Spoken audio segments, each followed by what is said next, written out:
Салам достор, биздин каналга жазылыңыздар. Башкалар көрсөтпөгөндү биз көрсөтөбүз. Кана бакыңыз. Эй, сени Кудай сактаптыр. Мынакей. Чагылган түшүптүр балам колуңа. Эмненин негизинде түшүп атат эми ушул? Телефонду чукулаганың, Кандай учурда эле телефонуң? Телефон зарядкада болчу. Анан? Бирөө чалган алабайдысың. Асыл зат?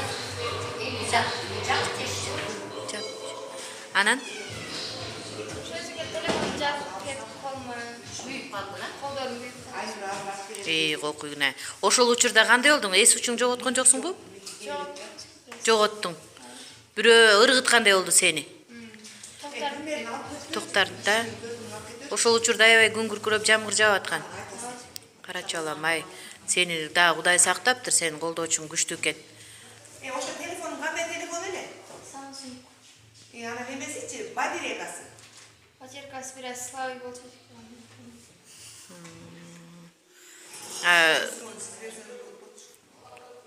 Карачы телефонуң жарабай калдыбы? Жарабай калды, Телефондон таптакыр көңүлүң калып калды кызым. Карачы эми ушинтип. Экинчи телефон кармабайсыңбы? Жакындарыңа да, досторуңа да ушуну айтышың керек экен. Күн күркүрүп атканда эч зарядка сайбаш керек экен. Жаның алып жүрбөшүң керек экен. Мынакей телефон. Биз ойлочубуз, бул жомок депчи. Жаныбызда кызыбыз ушундай болуп атат да.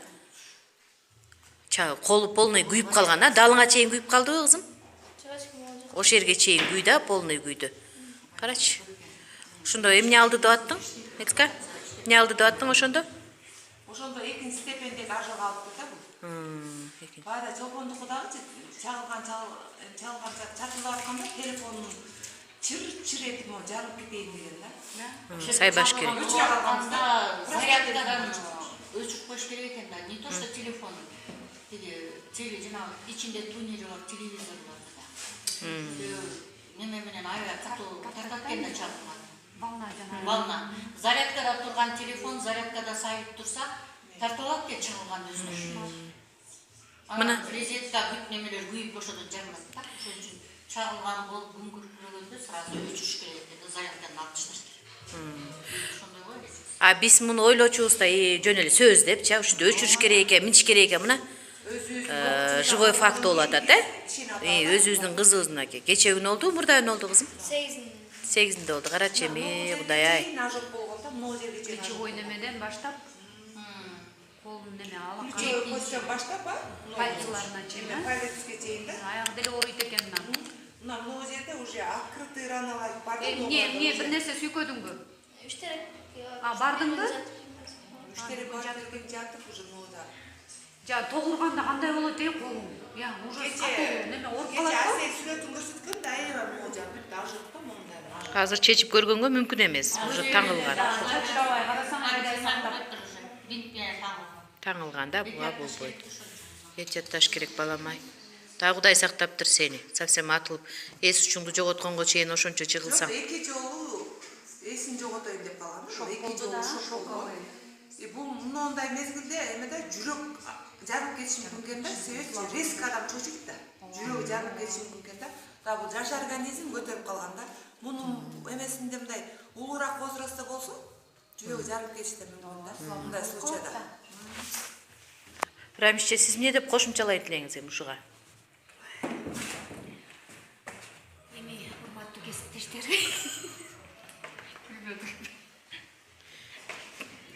Ушу эми Сизде кандай проблема ушу телефон жөнүндө? Ошо проблема болуп атат чынында эле. Балдарыбыз переходный возрастта болуп, телефонду кармабагыла десе жаман көрүп атат. Анан ушул сабак болсун деп атабыз да. Муну көп эле элдерге жайылтыш керек. Ушундай случай болуп атат депчи. Ошо мен да өзүм балама көрсөтүп, кичине сабак болсун деп атам. Айтсаң эле жаман көрөт. Отрицательный реакция. Эмне болуптур телефондон, эмне болот экен дейт. Мына мондай болот экен десе, анан кичине таасир береби деп. өзүбүздүн кызыбыз болуп атат да, 2 күн мурун. Мына өз көзүбүз менен көрдүк мынакей. Азыр диктант жазалган жок, тест белгилей алган жок. Же болбосо ишенбейбиз bizde de Ооба, чоң ошо. эле биз мына өзүбүз деле ишенбейбиз да ии деп эле коебуз. Анан мага деле аябай таасир берип атат ушул. Балама көрсөтсөм кичине телефон кармап алабы деген. Ошондой болот эми этият болуш керек экен, Гүлбарчы. Ооба, этият болуш керек. Бардык эмеге ушу мисал катары ушул видеону таркатып көрсөтүшүбүз керек да. Мына чындай живой примерден.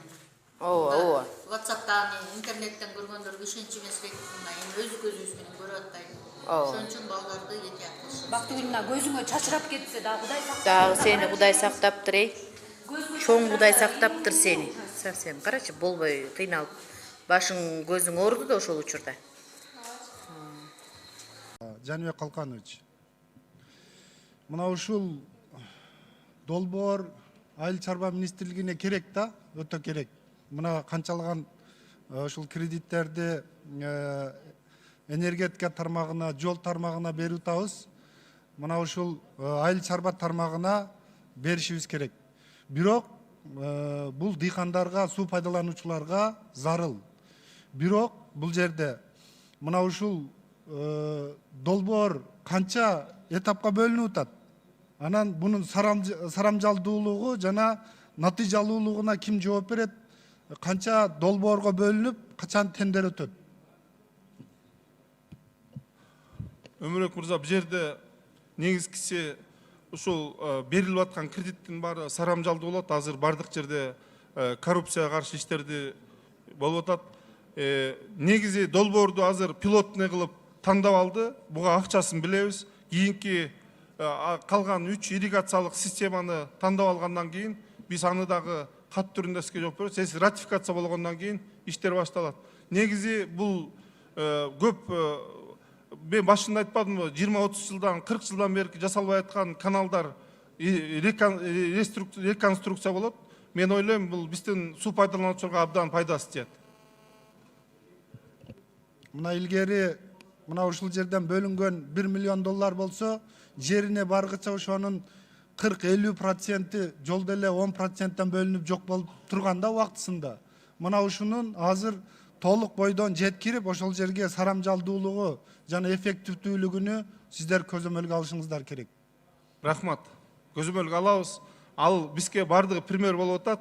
Кээ бир жетпей калгандардын бардыгы азыр каякта отурушат. Менин экинчи суроом, бул базар коргон пилоттук болуп кирди деп атасыздар да, туурабы? Право ветка. Нокен. Мына билсеңиздер, Исфайрам дарыясы бар Баткен областында, Кадамжай районунан өткөн. Ошол жерде 60 кубтан суу өтөт Өзбекистанга. Мына ошондагы бир пилоттук кылып киргенге Азия өнүктүрүү банкына сунуш кылбайсыздарбы?